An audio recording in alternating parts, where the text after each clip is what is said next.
Fala galera do Projeto Feynman, beleza? Estamos hoje com mais um vídeo e hoje nós vamos falar sobre geometria analítica na parte de cônicas. As figuras cônicas elas são formadas a partir do corte de um cone. Se a gente cortar um cone paralelamente à base, nós vamos conseguir um círculo. Se a gente cortar um pouco inclinado, nós vamos conseguir uma elipse.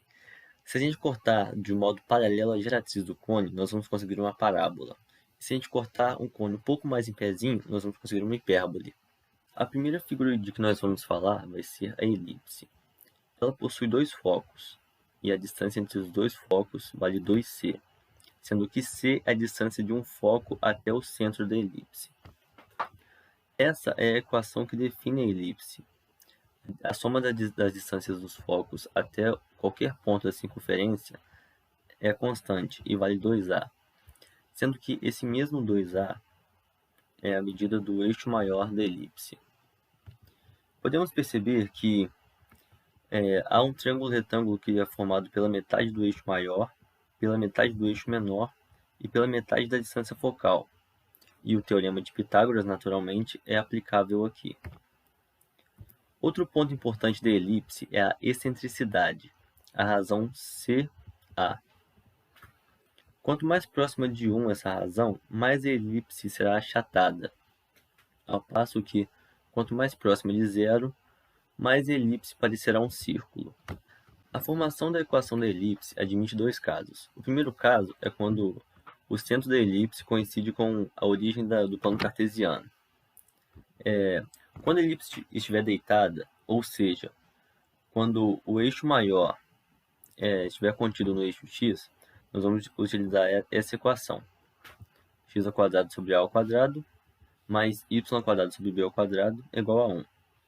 Porém, quando a elipse estiver em pé, ou seja, o eixo maior estiver contido no eixo y do plano cartesiano, nós vamos trocar os numeradores das frações, formando essa nova equação. O segundo caso é quando o centro da elipse não está na origem do plano cartesiano. Assim, nós vamos pegar as coordenadas desse novo centro e subtrair os respectivos valores na equação. E também vale aquele raciocínio de quando o eixo maior estiver paralelo ao eixo x, o x menos x0 estará sobre o a². E quando o eixo maior for paralelo ao y, o y menos o y0 estará sobre o a². A nossa próxima figura cônica é a hipérbole, essa figura aqui.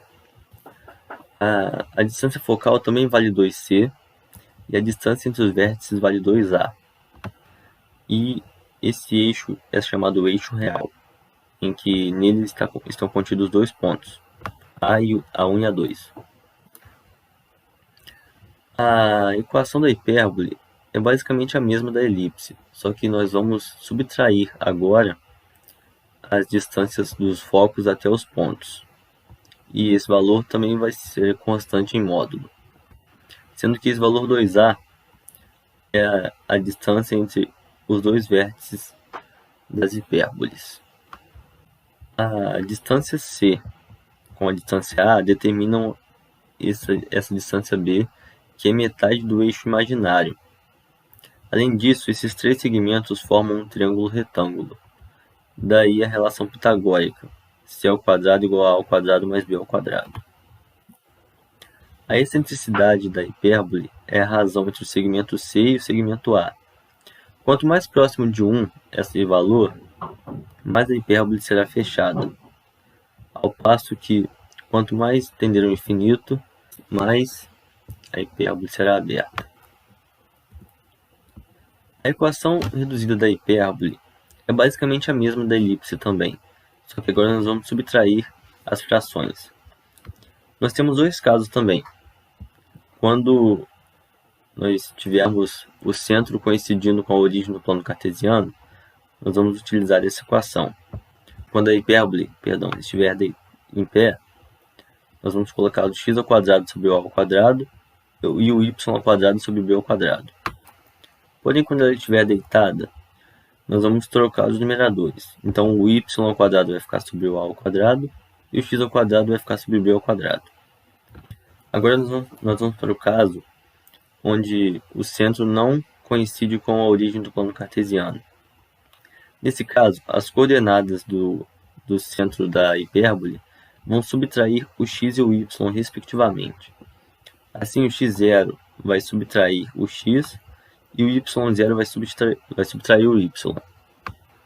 E também vale aquele raciocínio de em pé e deitado.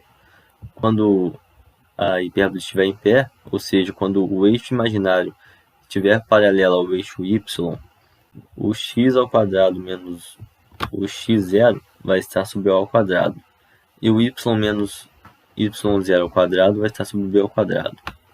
E quando o eixo imaginário estiver paralelo ao eixo das abscissas, nós vamos inverter os numeradores, e o y menos y0 estará sobre a ao quadrado, e o x menos x0 estará sobre b ao quadrado.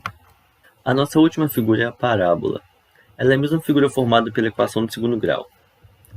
Nela, a distância do foco até um ponto qualquer é a mesma distância deste ponto até a reta diretriz, que é essa reta. Aqui nós temos o eixo de simetria, que contém o foco e o vértice da parábola.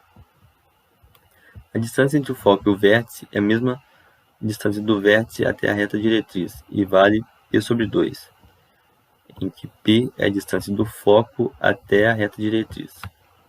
A equação reduzida da parábola também é bem simples. Nós temos dois casos. O primeiro é quando o seu vértice está localizado na origem do plano cartesiano. Temos essas quatro equações.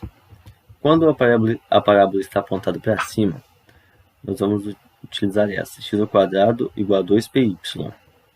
Quando ela estiver apontada para baixo, nós vamos colocar o 2πy negativo.